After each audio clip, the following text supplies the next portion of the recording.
Hey guys, it's Tim Montana. This holiday season, my family and I have been talking a lot about traditions and making new traditions. And we're very fortunate enough to get to eat great food off these Traeger grills all the time. So we figured as a family we'd come together and cook some awesome meals for some local families in need.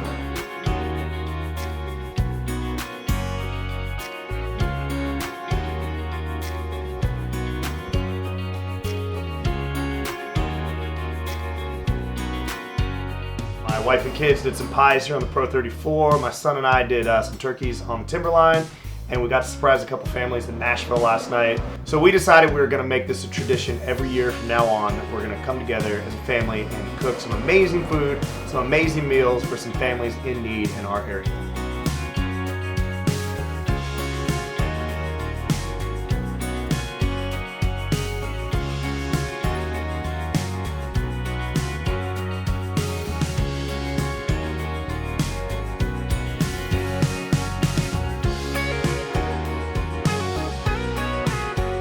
We encourage you guys to do the same this holiday season. Remember, make it a tradition, make it on a Traeger.